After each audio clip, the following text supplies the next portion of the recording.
Hey guys, how's it going? It's Krista here, and today I wanted to explore how subtle changes in stamp position can impact the look of the final wreath. To do this, I'll be using a stamping tool, as well as Gina K's Wreath Builder Kit.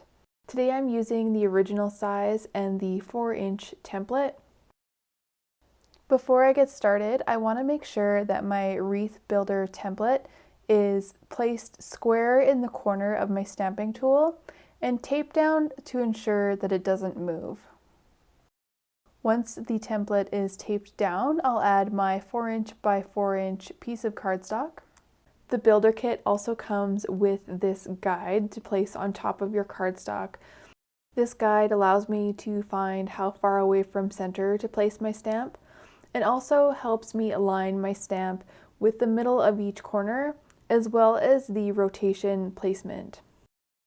For a stamp today, I'm using a hydrangea from Ellen Hudson's Mondo Hydrangea stamp set. Once I find my placement, I'll secure my cardstock down with a magnet and prepare this piece of cardstock for embossing.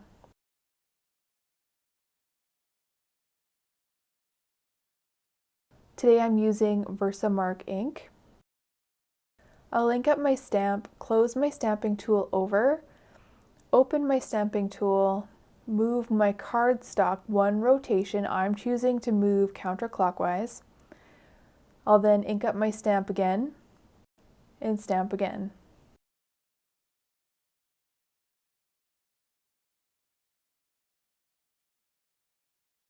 I'll move around the template 5 turns before adding the embossing powder. You don't have to move 5 turns. You can add embossing powder in between each turn or in between every other turn. That is a personal choice.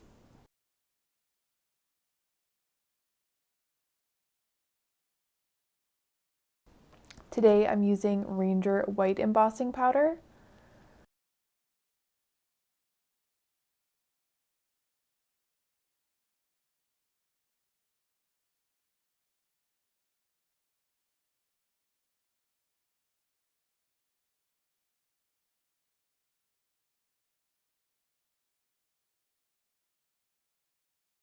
I'll remove the excess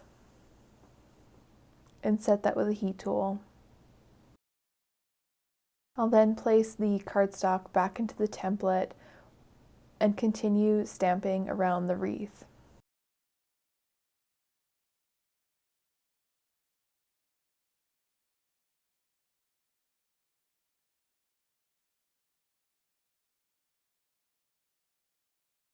Once I've finished stamping around the wreath, I'll add some embossing powder and set that with a heat tool.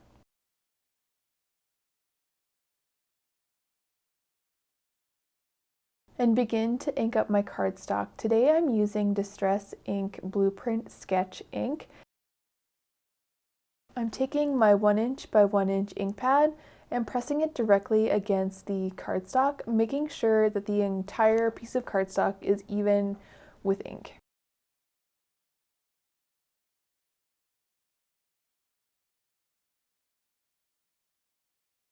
Once I have the cardstock saturated with ink, I'll take a dry cloth and just press it against the set embossing powder.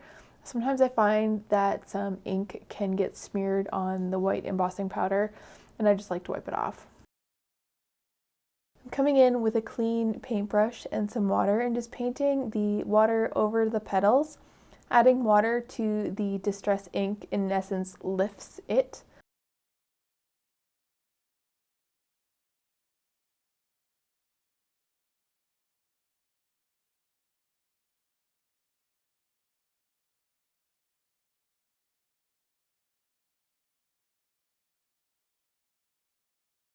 Before I move on, I'll just dry that with my heat tool, and notice how as the cardstock dries, it lightens even more. Now that I've removed some of the ink, I want to bring some ink back in, and today I chose Picked Raspberry in Distress ink. I'm picking up a little bit of ink and a little bit of water and painting it into the petals that I just removed the ink from. I like to vary how I paint the petals. Sometimes I add the ink just to the centers, and sometimes I add the ink to the entire petal. When I add ink to the center of the petals, I like to pull it out to the outer edges using a damp brush.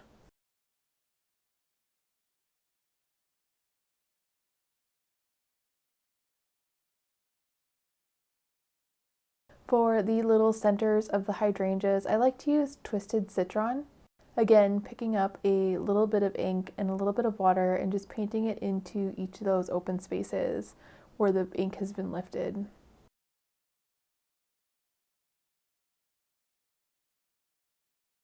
Once I've added the ink back in, I'll dry that with my heat tool.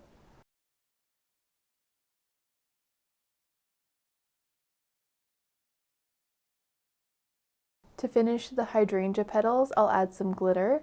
Today I'll add glitter using the Aqua Nuvo glitter pen in Glitter Gloss, and I'll set that aside to dry. For the sentiment, I'll use Hello from Elton New Signature Word die set. Off camera, I die cut 2 Hello words from white 110-pound cardstock and one from a pastel gold foil cardstock. I'll adhere those together with liquid adhesive before adding it to my card front.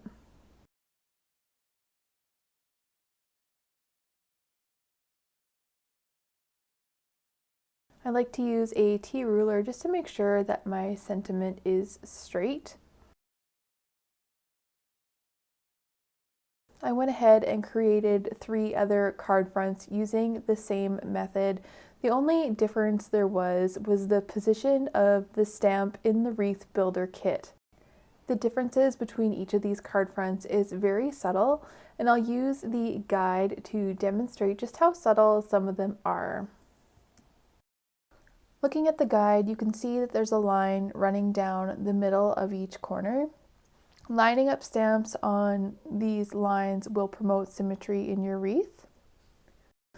As you can see, the middle of the stamp on the card front on the left doesn't line up with the line of symmetry on the guide. Moving the guide and the stamp to the card front on the right, the stamp is moved towards the outside edge a little bit. It's rotated counterclockwise, and the middle of the stamp does line up with the line of symmetry on the guide. Moving to the 2 wreaths that I describe as open.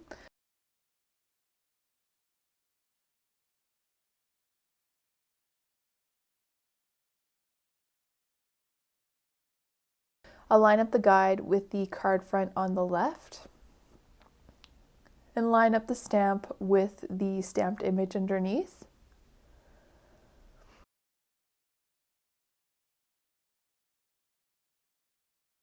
Moving the guide and the stamp to the card front on the right, you can see that the stamped images aren't meeting up with the line of symmetry. And that's the only difference between these 2 card fronts.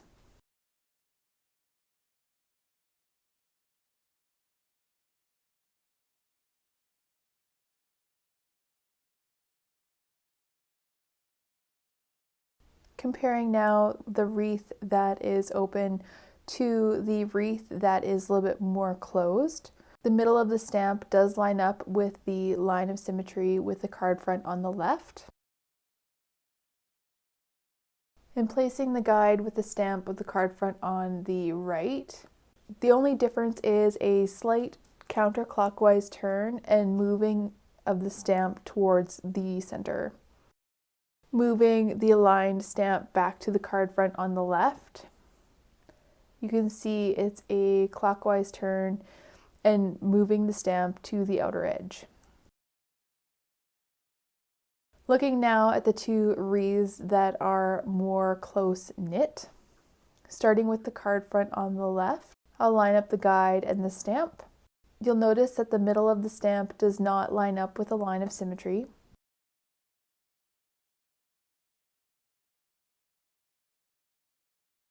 And neither really does the card front on the right. The only difference is a slight clockwise turn.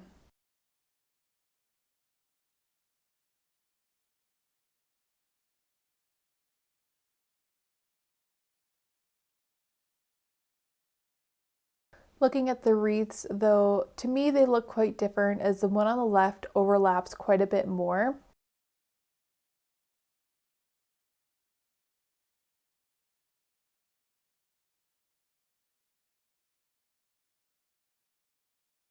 Whereas the card front on the right, the stamped images line up nicely and don't overlap as much. My advice in regards to making a wreath with the Mondo hydrangea stamp is to just get started. And then once you find a wreath that you like, I place the guide over my stamped image and place the stamp over the guide and take a photo so I know where to place my stamp next time to recreate the wreaths that I like. Thank you so much for stopping by. We'll see you next time. Bye for now.